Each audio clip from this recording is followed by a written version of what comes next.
time as I'm sitting there eating my plate of food, I felt terrible about, I'm joking obviously, but you are a true inspiration. And I don't know where it comes from, this wellspring of energy, and it's very, very impressive. And I think I speak for everybody in the room when I kind of needed that. Kind of entrepreneurially, you have to figure out a way to rebuild yourself daily. And I wasn't in a plane crash, and I didn't hike a giant mountain or have a baby. That's okay. That's the thing, is that we all have our own things, and we're dealing with all of our own things. So. Well, this is your time to brag. So before we get into some questions, please tell people what you're doing over here in the space beside us. So I'm opening a Bar 3 studio, which is it's for everybody, really. It's for anybody and everybody who wants to be a part of it. And it's Bar 3 is so amazing because it's combines everything, mind, cardio, and strength. And we're opening the end of this month. And I'm really excited. I'm going to go on the limb here and guess that those are your children sitting over And there. I have 3 of my 5 children are here with me.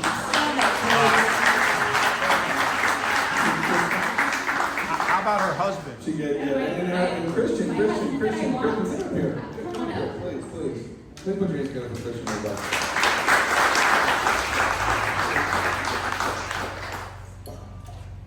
Hello. So typically we're running on a microphone budget here, but introduce yourself, and then what we'll do is you keep the mic, and then we're going to do a Q&A. But if you have a question, you got to speak up. Okay? Is that the deal? Okay, great. So my name is Christian Nielsen. I met Stephanie my sophomore year at university, and she told the intro to that. We are just delighted to be here in North Carolina. I'm an entrepreneur we have a small software company that we moved out here to the Triangle to take advantage of the tech talent, capital, and the culture of ag, the heritage of ag that's here.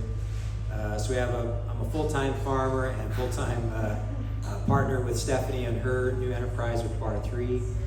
And we're also very active in in this community, our church. We serve, I don't know, probably between the two of us, probably 20 hours a week with our church community.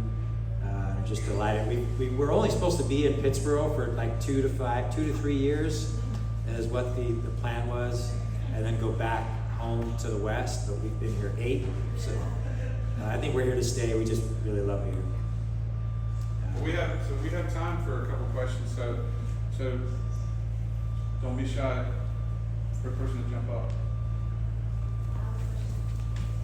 So, from that perspective, today, you could go back and choose. You should do it again. That's a really good question. She asked if we would go back. Knowing what we know now, would we go back? And I've had that question asked to me, and 100% absolutely would get back in that airplane again and do it all over again. I don't think I've learned the lessons that I've learned, seen the miracles, met the amazing people in my life that I have met. And we learn from challenges, we learn from pain, we learn from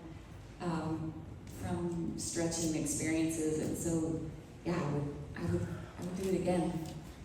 And she's not just saying that because she met Oprah. There are, I mean, as you all know, there's enrichment that comes from, and refinement that comes from tragedy, and in this case, fire. And it's hard to wish that away because it's who we've become and how we've felt refined. And early on in the hospital, we wished that we would just, like our children would be sheltered from this great trauma, and they were appropriately for their age. But them seeing what mom and dad have been through, I think they have an optic of what, when it hits the fan at some point in their lives, I think that they've seen a lesson in resilience and what can can be done just by having vision, faith, and perseverance. And also I think it connects you with people. You know, everyone's going through something. It doesn't have to be a plane crash. And sometimes our scars are on the outside. Sometimes they're on the inside. You can't see them. But everybody is dealing with something. And I love that you know, my children have more empathy for people because they've seen it. So thank you for that question. Great question. Anybody else? So it sounded like in your story, there was a real turning point that happened when you started visualizing and fantasizing. So my question for you is, did that come automatically for you? Was there some sort of theological background on that, or maybe some literature? There's a lot of success literature that talks about the power of visualization and healing that can come from that. I'm really curious to see kind of your thoughts on what was going on in your mind in the hospital. That's a good question. I grew up very religious. I believe God has a plan for me. I feel like I have a sense of worth, a divine identity. And I believe that I wasn't created for no dumb reason. I knew I had a purpose in my life. And I always knew that from a very, very young age. And it's built up and it was put to the test. And I think it just accumulated to that moment where it was kind of, I felt like it was, you know, God saying, here's this, here you are, here's this, you know, you come to a crossroads, what are you going to do? You've learned all this stuff, and you're going to put that to the test. And it was really, really hard and difficult. But I think it was mostly my relationship with God and knowing who I was and what I could do. And I'll just add to that, as the president of Stephanie's fan club, that she writes a little bit about this in her book, and you'll have to read it to get some of those juicy details. But there's obviously our faith and our religion played a big part in that, but also just people, you know, who were maybe not our religion or any religion at all, who were just being good people and just, you know, not ordained ministers, but they just ministered. And there's not like single individuals, but just countless individuals. This was before social media, this happened.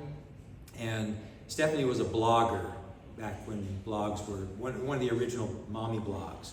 And so when this terrible accident happened, there was this huge built-in audience and people who were interested in seeing Stephanie's recovery. And there was an outreach in the blogosphere.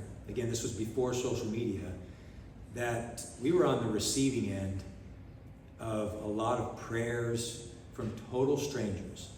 A phenomena that I think few people will experience in their life, but it is real. To be on the receiving end of thousands, if not more, perfect strangers praying for our welfare and just ministering to us. And that, I think, is maybe a big effect in our outcome. Great question, very deep. This is less of a question. I just want to say thank you. Thank you for sharing for all of it. The highs, the lows, the despair, the joy, and the mindset and the heart set that you endured to live vibrantly and thrive. And there's just so much to learn from your story. Don't ever leave any part of it out. And I thank you. You have blessed my whole being. And I'm just super grateful to be in this space with you today. Thank you.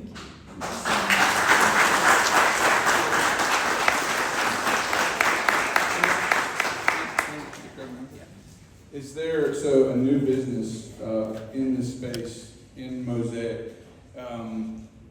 What can we do for you? What would you like the community to know? How can we support your business? Oh, Thank you. tell everybody.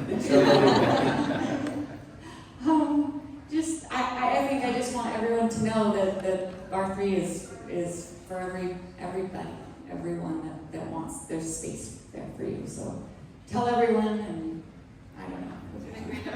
And I would say we're gonna try. We want to give away 500 free classes in our first opening days. 500 free classes. When is your opening day?